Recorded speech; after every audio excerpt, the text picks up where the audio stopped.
Phuket serimizin bu bölümünde Yona Beach Club'dayız. Dünyada ilk ve tek yüzen Beach Club.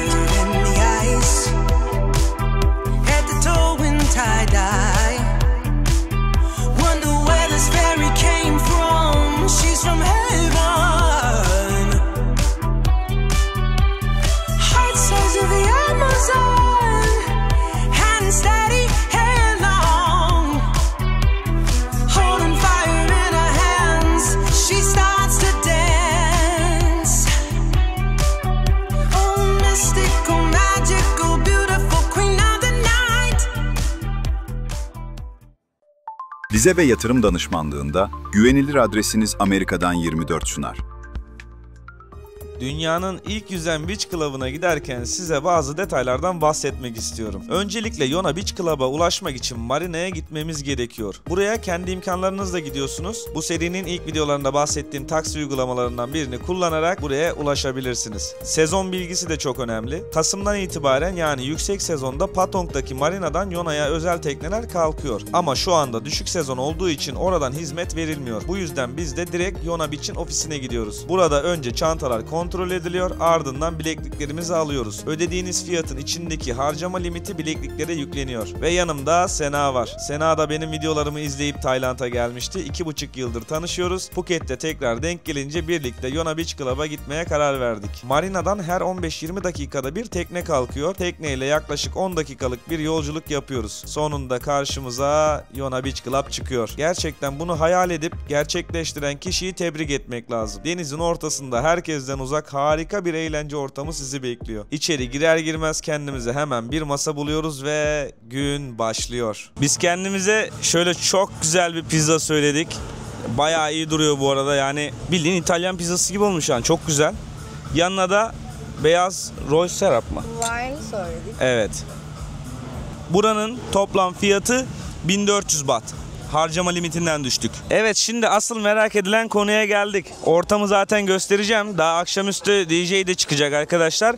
Burada özel partiler de oluyor. Ama herhangi özel bir gün olmadan normal bir günde geldiğinizde ne fiyatlar ödersiniz, biraz ondan bahsedeceğim. Giriş ücreti kadınlar için 2000 baht, transfer her şey dahil. 2000 bahta geliyorsunuz. Bunun 1000 bahtını burada harcayabiliyorsunuz. Erkekler için de 4000 baht. Bunun 2000 bahtını da burada harcayabiliyorsunuz. Bunlar tek kişilik fiyatlar. Ama eğer ki grup olarak gelmek istiyorsanız 2 kişi gibi, bunlar pool bed diye geçiyor arkadaşlar. Ekrana ben size zaten fiyatları koyacağım. Oradakiler Maxi Cabana ve Small Cabana gibi değişiyor arkadaşlar. Onlar asıl pahalı olanlar. Üst katta da sunset sofalar var. Onların da yerini zaten size ekranda fiyatlarını gösterdim. Yani eğer bu fiyatlara da ne harcarız derseniz size şöyle bir örnek vereyim. Bir şişe Jack Daniels açmanın maliyeti 5900 baht. Böyle hesaplayabilirsiniz yani içeride ne harcarız derseniz. Bizim zaten o yediğimiz pizzanın fiyatı da 690'dı mesela. Bence fiyatlar böyle bir deneyim, böyle bir yer için gayet makul. Evet, saat 2'deki gelecek olanlar geldi. Ortam aşırı kalabalık olmaya başladı. Birazdan zaten burada olay gün batımına doğru başlıyor. Gün batımında partiler olacak. Onları zaten göreceksiniz.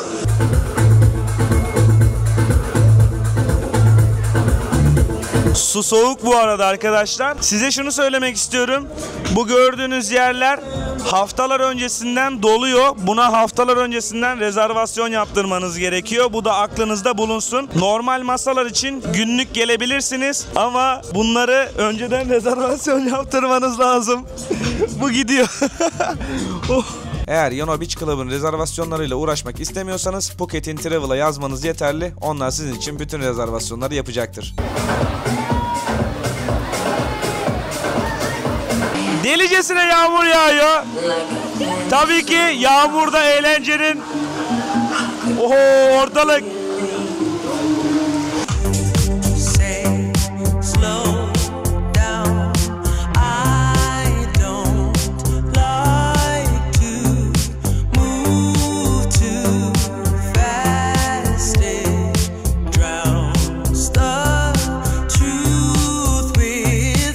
Bakın söylüyorum size, kesinlikle buraya akşam paketiyle gelin, sabah gelmeyin. Hayatta bir kere bu deneyim yaşanmalı. Denizin ortasında böyle bir şey yaşıyorum ben. Ben bunu hayatımda kaç defa yaşadım ya. The beautiful day in Thailand. I love you. Mikrofonumuza bir şey söylemek ister misiniz siz de? Paralarınızı deneyime harcayın arkadaşlar. Paranızı deneyime harcayın.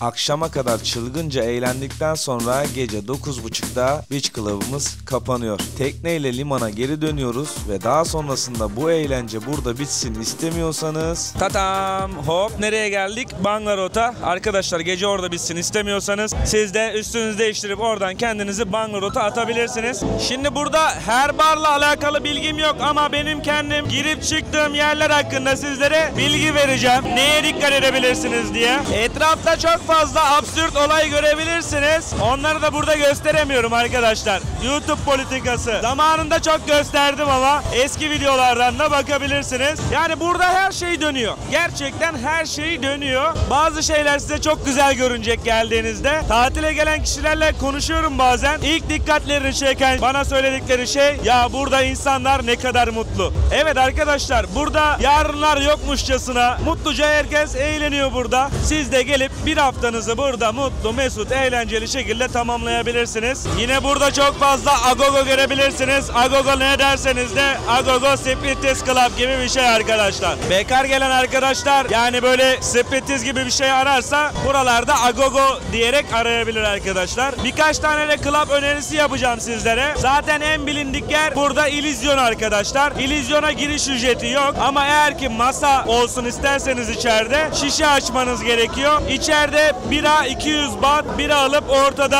ayakta dans edebiliyorsunuz. İçerideki kızların birçoğu çalışan kız arkadaşlar. Buna da dikkat edin. Aklınızda olsun, ona göre davranın. Çok fazla canlı müzik barları var. İllüzyon'da bu arkamda gördüğünüz yer. Böyle mekanlar da var, barlar. Buralarda da oturup vakit geçirebilirsiniz. Yine burada arkamda görmüş olduğunuz yerde Sugar Club. Burada da daha çok böyle rap tarzı, hip hop tarzı müzikler de olabiliyor. Gelince burayı da görebilirsiniz. Bakın burada New York canlı müzik bar var. İçeride hatta şarkı söyleyenler Türkçe müzik de biliyor.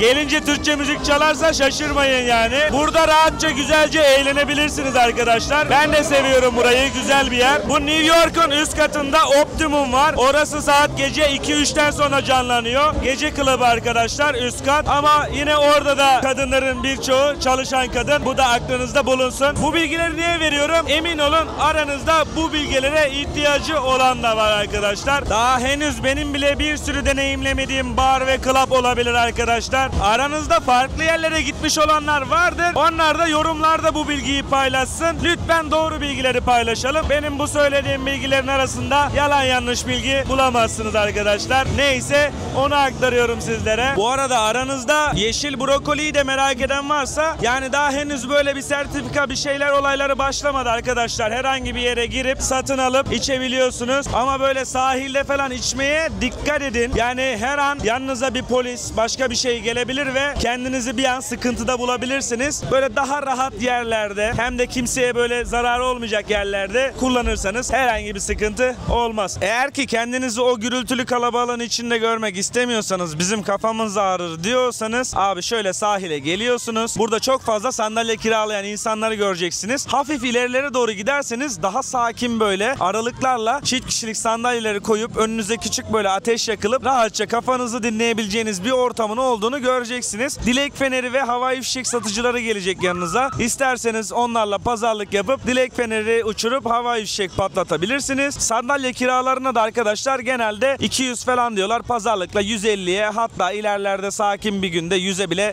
kiralayabilirsiniz. Bu da aklınızda bulunsun. Gelince bir akşam bunu deneyin. Gerçekten rahatladığınızı hissedeceksiniz. Bu kırmızı tuktuk olaylarını da bahsetmek istiyorum arkadaşlar. Normalde zaten ben size ulaşım uygulamalarını verdim. O ulaşım uygulamalarından tuk-tuklarından araç çağırıp istediğiniz yere gidebilirsiniz. Ama bu tuk-tukları burada çok göreceksiniz. Bunlar böyle arkadaş grubunuz varsa arkadaş grubuyla böyle bir yerden bir yere gitmek için, arkasında son ses müzik açıp eğlenmek için güzel bir araç. Yine pazarlık yapın, böyle 200-300 bahtlara kapatmaya çalışın. Dikkat edin yani. Hem ulaşım hem eğlence aracı yapmışlar bunu. Pattaya'daki tuk-tuklara falan benzemiyor. Orada tamamen ulaşımdı. Buradakileri birazcık daha eğlenceye çevirmişler. Şimdi arkadaşlar, yemek işini çok soran olacak. Yemeği nasıl hallediyorsunuz diye. Gerçekten ben şaşırıyorum. Ya ben çok alıştım. Ben her gittiğim yere alışıyorum. Her gittiğim yerde yemekte bir sıkıntı yaşamıyorum. Bir şekilde bir şeyle karnımı doyuruyorum. Yani o kadar çok düşünmenize gerek yok. Bir sürü restoran var. Bir sürü kafe var. Çok güzel Türk restoranı var arkadaşlar. Sultan. Gerekirse her gün oradan yersiniz. Yine de yemek işini halledersiniz. Ama benim size tavsiyem, gelmişsiniz bu kültürün yemeklerinden de deneyin. Tabii ki aranızda birçok kişi sevmeyebilir. Benim için sorun yok. Ben deniyorum. Ama daha farklı restoranlar da var yani arkadaşlar. Yani dünya mutfakları, osu busu gelince karnınızı doyurabilirsiniz bence. Ne gündü ama, değil mi ya? Var ya, ne yaşadık be. Çok güzel eğlendim arkadaşlar. Gerçekten gelince gitmenizi tavsiye ediyorum. Ben otelime geldim. The Taksim Royal Beach. Daha önce de göstermiştim size. Sahile 0. Burada konaklıyorum. Gelince gönül rahatlığıyla konaklayabilirsiniz. Odaları falan çok güzel, çok temiz. Hem de direkt Patong'da sahilin dibinde, merkezi bir konumda arkadaşlar. Şimdi gidiyorum. Rahatça bir dinleneyim. Yarınki videoda görüşmek üzere. Kendinize iyi bakın. Serinin bütün bölümlerini kaçırmayın. Vize ve yatırım danışmanlığında güvenilir adresiniz Amerika'dan 24 sundu.